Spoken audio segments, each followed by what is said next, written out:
पहला पेपर धन्य तू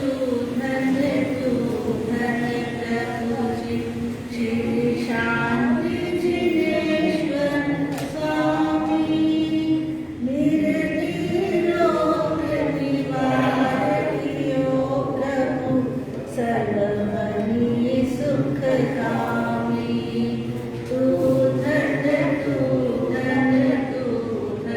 प्रभु जी अवतरियो अक्षरादे उतरे माता सवता पामी शांति शांति जगत वरताई सर्व करे शील नामी तू धन्य प्रभु जी तुम प्रसाद जगत सुख पायो मूले मूले हरामी कंचन नार पांच चित देवे ताकि मति में आवी तू धन्य प्रभु जी अलग निरंजन मुनि मनरंजन वरवंदन कृष्णामी शिवदायक नायक गुणदायक बालक है शिवगामी तू धन्य प्रभु जी रतन चरण प्रभु कुछ नहीं पावन सुनिए अंतर जामी तुम रखवाली ठोर दिखा दो या सरोवर गामी तू धन्य प्रभु जी श्री शांति जिनेश्वर स्वामी मेरे रोग निवारकियो प्रभु सर्वमणि सुखकामी तू धन्य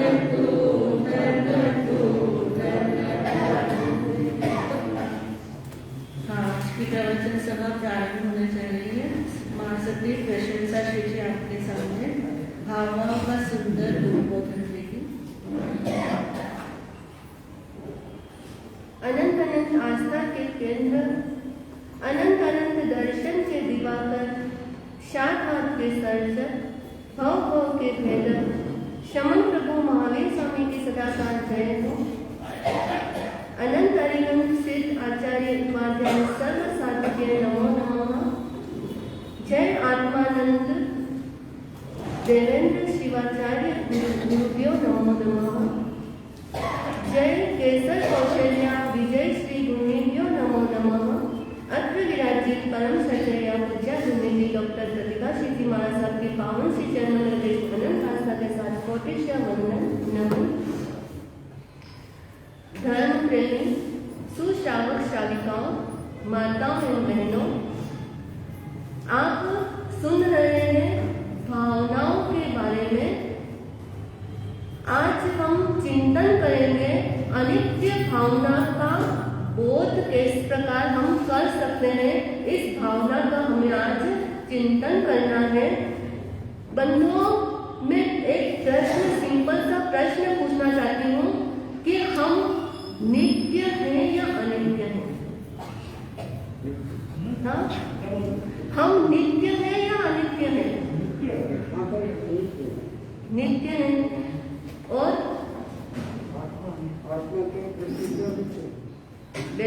बहुत सुंदर उत्तर दिया कि आत्मा की दृष्टि, अगर हम अपने आप को आत्मा मानते हैं तो हम नित्य हैं। और अगर हमने अपने आप को शरीर मान लिया है तो शरीर नित्य है कि अनित्य है? शरीर तो अनित्य है। संसार नित्य है या अनित्य है? हाँ? संसार भी अनित्य है। हाँ? 5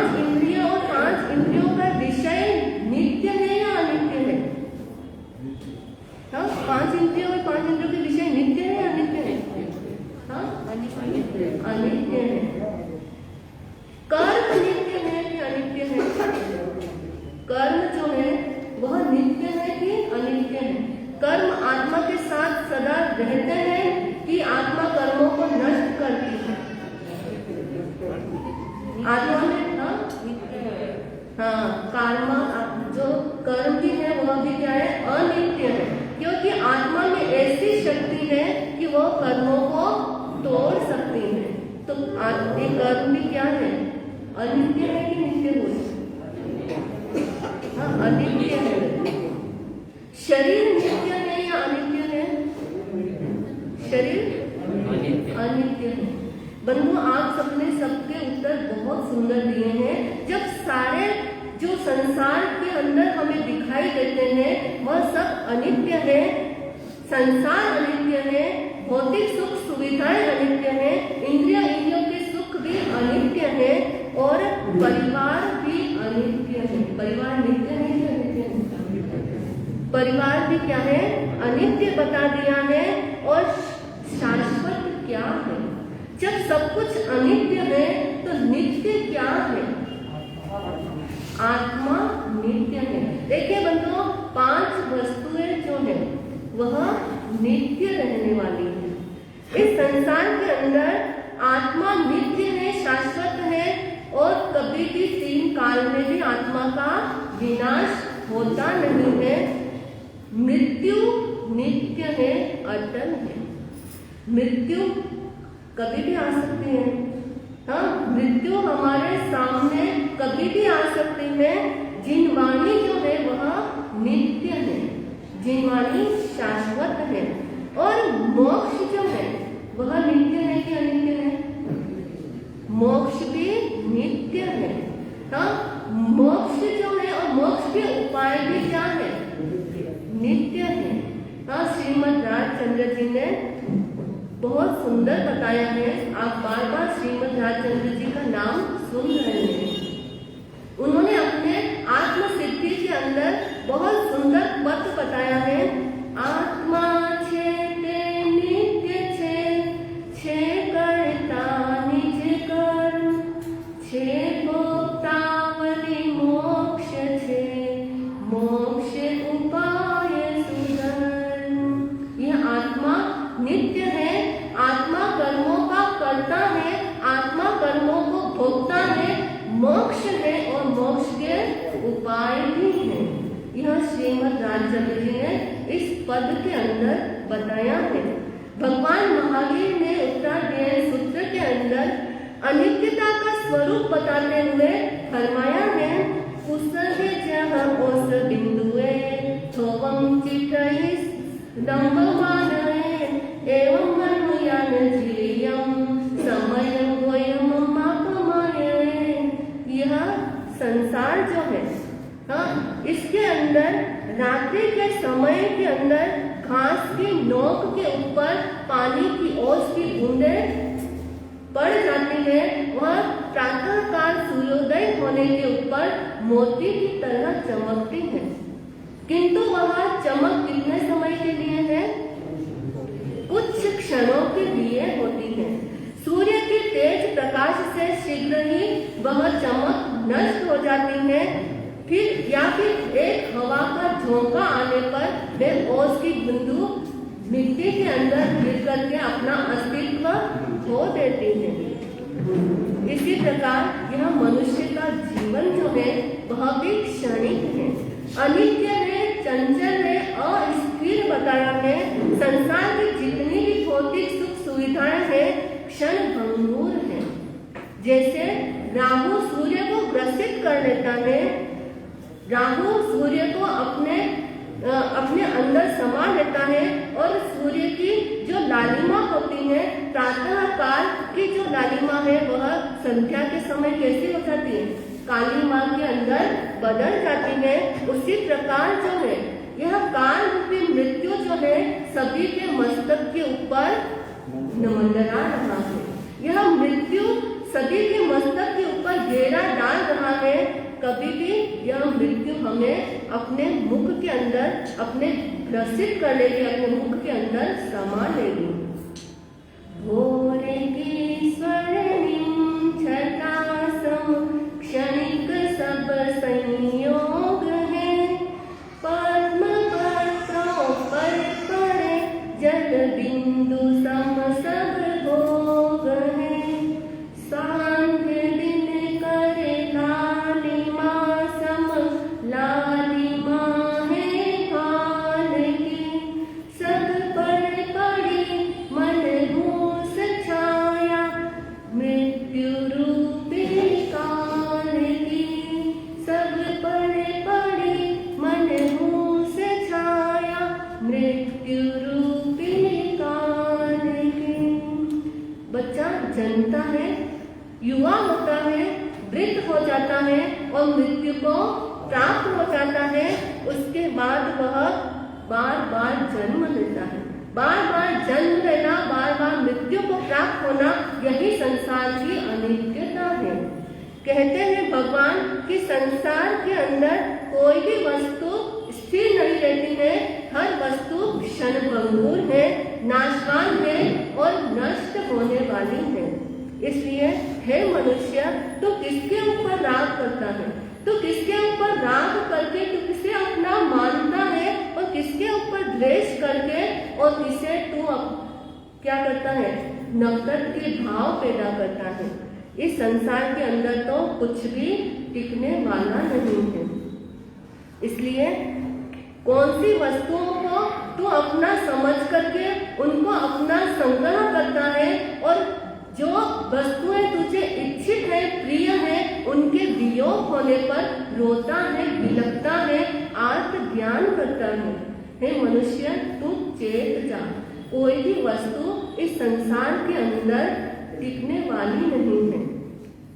बड़े बड़े चाहे चक्रवर्ती सम्राट हो, बड़े बड़े राजा महाराजा हो, चाहे वह घोड़े के ऊपर सवार हो, चाहे वह हाथी के ऊपर सवार हो, चाहे वह रथों के ऊपर सवार हो, चाहे वह पैदल सवार हो, किंतु यह मृत्यु की छाया किसी को भी छोड़ती नहीं है। राजा मरना सबको एक दिन, अपनी अपनी बार, मरना सबको एक दिन, अपनी अपनी बार, कर लो आत्म का उद्धार, शुभ घड़ी, कर लो आत्म का उद्धार, शुभ घड़ी, शुभ घड़ी, देखो मंगल घड़ी, शुभ घड़ी, देखो मंगल घड़ी, कर लो आत्म का उद्धार, शुभ घड़ी। चक्रवर्ती सम्राट जिनके पास 6 खंड का राज्य है, उनके पास 14 रत्न 9 निधियां हैं, 84 लाख हाथी हैं, 84 लाख घोड़े हैं और 96 करोड़ जिनके पास पैदल सेना है। 32,000 राजा जो है उनके अधीन खड़े रहते हैं, हर समय उनके हुक्म मानने के लिए तैयार रहते हैं और 96,000 रानियों का बहुत बड़ा परिवार है। ऐसे जो चक्रवर्ती सम्राट भरत है, उनके 16,000 सोने की खाने हैं और 42,000 ऐसे भोग महल है जो सोने से जड़ित है, रत्नों से जड़ित है, जो पन्ने हीरे और माणिक मोतियों से जड़ित है। ऐसे 42,000 भोग महल उनके पास है। ऐसे भरत चक्रवर्ती को भी यह मृत्यु जो है वह छोड़ नहीं पाई। ऐसे जो भरत चक्रवर्ती है, जिनका रूप सौंदर्य बड़ा ही अनुपम है, बड़ा ही श्रेष्ठ है।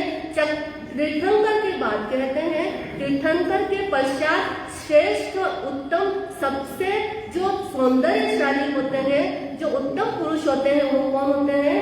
चक्रवर्ती होते हैं, बहुत सौंदर्यशाली होते हैं। उनका अपना सौंदर्य बनाए रखने के लिए श्रेष्ठ और उत्तम उनके पास साधन होते हैं। उनका एक वॉशरूम जी है, एक वॉशरूम में उनका एक ब्यूटी पार्लर की तरह होता है। और हमारे सामने हम तो साल में एक बार दिवाली मनाते हैं। कितनी बार मनाते हैं? हम तो सिर्फ एक बार दिवाली मनाते हैं, किंतु चक्रवर्तियों के पास में इतना वैभव, इतना सुख संपदा, इतना रिद्धि और संपन्नताएं होती है, उनके पास सुखों की कोई कमी नहीं होती है। उनके पास तो हर दिन दिवाली है, हर क्षण दिवाली होती है, हर क्षण वो अनंत सुखों का स्वामी होता है। हर क्षण साधना के अंदर, हर क्षण उनके भोगों के अंदर गुजरते हैं। गजन तो रंग रत लक्ष 84 अरु छिन्न कोड़ी पे दल की सेना विस्तारी है। 32 सहस्र राजा खड़े हैं हुक्म मार, 14 रतन नवनीति अति भारी है। 42 भोग महल हीरा मोती पन्ना के रघुपति भरत दीते जग में जहारी है। कहते आनंदी लाल अनित्य जंजाल जाल, भावना ये भावे नित्य एका भवतारी है। भावना ये भावे नित्य एका भवतारी है। ऐसे भरत चक्रवर्ती सम्राट जिनके पास अपूर्व वैभव और साम्राज्य है, वे इस तरह से अनित्य भावना का चिंतन करते हैं और अनित्य भावना का चिंतन कर उसी भाव के अंदर मोक्ष को प्राप्त करते हैं। 6 खंड के चक्रवर्ती भरत एक बार भगवान ऋषभदेव के समोसरण के अंदर पहुंचे और भगवान को वंदन नमन किया, भगवान की देशना सुनी, उपदेश सुना और उसके पश्चात भगवान से प्रश्न किया कि अहो भंते, आपके इस समोसरण के अंदर क्या ऐसा कोई व्यक्ति है जो तीर्थंकर बनने वाली आत्मा है? भगवान ने फरमाया, हाँ भरत, इस समोसरण में जो तुम्हारा पुत्र है, जो तुम्हारा पुत्र मरीचि है, वह मरीचि जो है आने वाले समय के अंदर 24वां तीर्थंकर बनेगा और उसके पहले वह चक्रवर्ती बनेगा, उसके पहले वह वासुदेव भी बनेगा। भरत बड़े ही प्रसन्न हुए।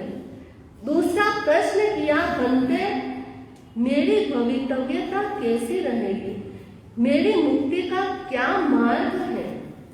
भगवान ने बताया कि देखो, तुम्हारा जो भविष्य है बहुत ही उज्जवल है।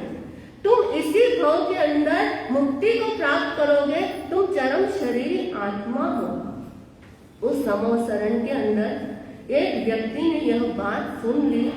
जब समोसरण पूरा हुआ, भगवान को वंदन करके परिषद निकल रही थी और भरत भी वहां से निकल रहे थे, उनके एक व्यक्ति ने भगवान का अवर्णवाद कर दिया कि भगवान कैसे पक्षपात करते हैं। भगवान अपने परिवार को सबको क्या कर दिया?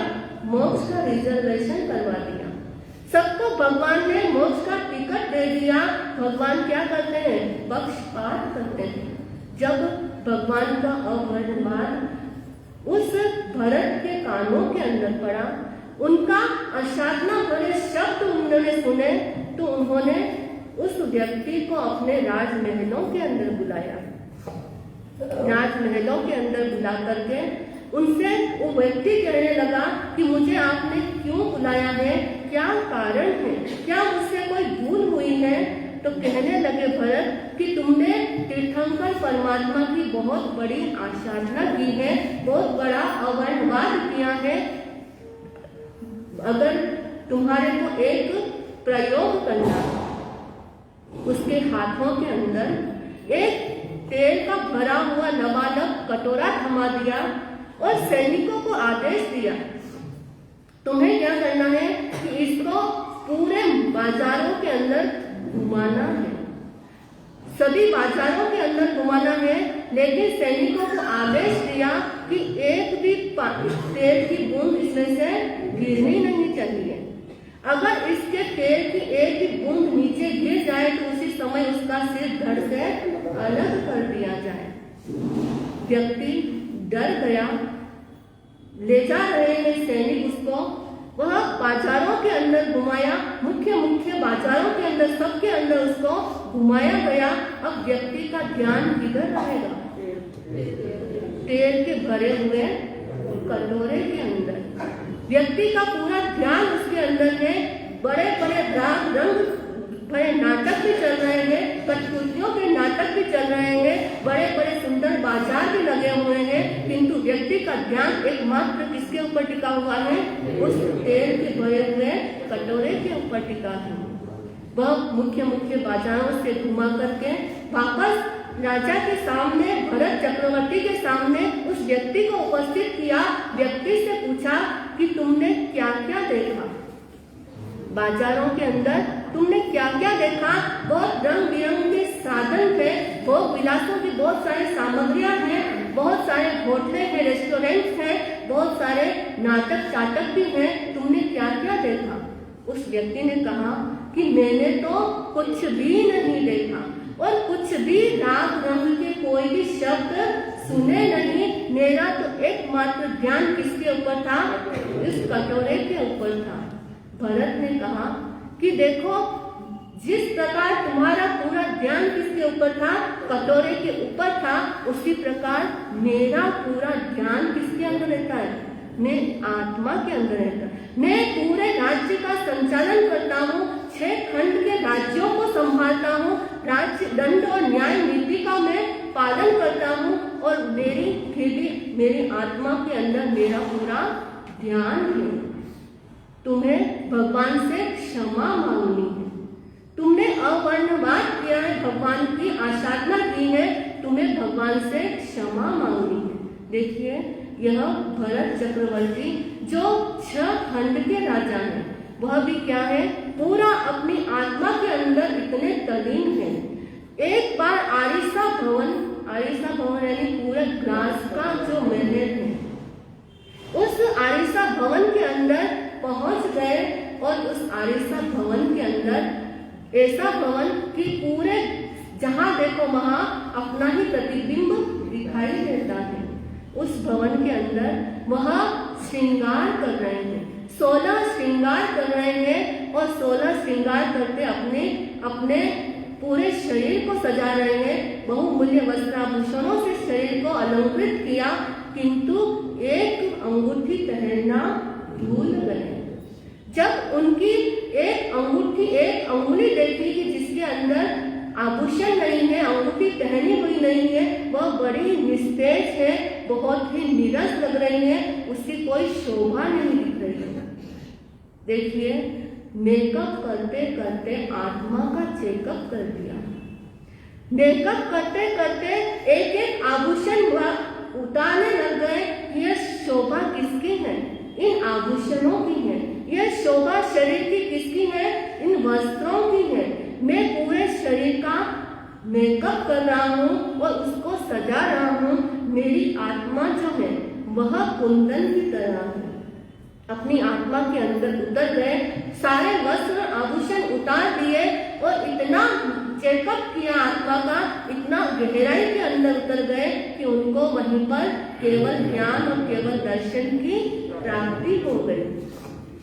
ऐसे भरत चक्रवर्ती को, और भरत चक्रवर्ती ने केवल ज्ञान और केवल दर्शन की प्राप्ति कर ली और मुक्ति के अधिकारी बन गए। अनित्यता का चिंतन किया, हर आभूषण उतारते गए और अनित्यता का चिंतन करते गए। यह शरीर भी क्या है? अनित्य है। यह वस्त्र आभूषण सारे अनित्य है, नष्ट होने वाले हैं और अनित्यता का चिंतन करते करते आत्मा की गहराई में उतर करके केवल ज्ञान, केवल दर्शन को प्राप्त कर लेते हैं। ऐसे भरत चक्रवर्ती हुए हैं जिनके पास क्या नहीं था। और हमें आज एक प्रयोग करना है, घर जाकर के ही आपको एक प्रयोग करना है, जो प्रयोग भरत चक्रवर्ती ने किया है। अपनी आत्मा को देखना है, शरीर की सारी अनित्यता का चिंतन करना है, परिवार की अनित्यता का चिंतन करना है, संसार की अनित्यता का चिंतन करना है। तभी तो हम जो भावना करेंगे ना, वही भाव पार लगाएंगे। बंधुओं, इस प्रकार जो अनित्य भावना का चिंतन करेंगे और नित्यता की ओर जो बढ़ेंगे उनकी आत्मा का कल्याण होगा।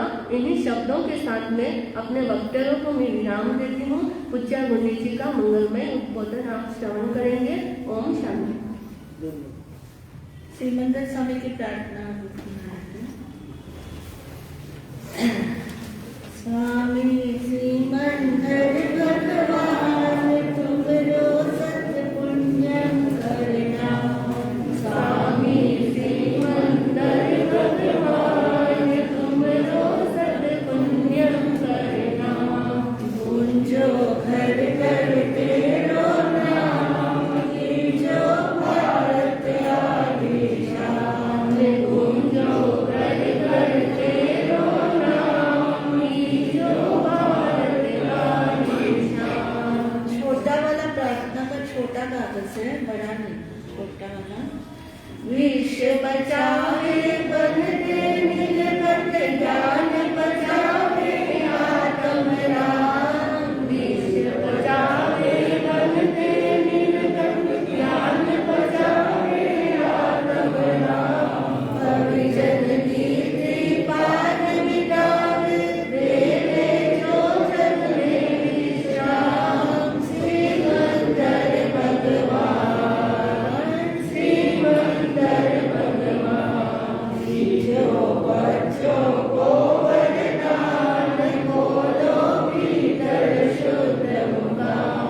स्वामी श्रीमंदर भगवान तुमरो सत पुण्यम करना। इस दुनिया में उपकारी है तीर्थंकर हाजिर जी। मुक्ति दाता मृत्युंजय, लोकोत्तम साधीर जी। जय हो विद्यमान, जय हो विद्यमान। खुला दिला वर दरबार, मिलवो सिद्धार्थ निर्वाण। स्वामी श्रीमंदर भगवान तुमरो सत पुण्यम करना। जो भी तेरो गुण गावत हो, बिगड़ो उसको मंजिल जी। जो भी सातम गुण गावत हो, टूटो उसकी भव जंजीर। जियो भगवान, जियो भगवान।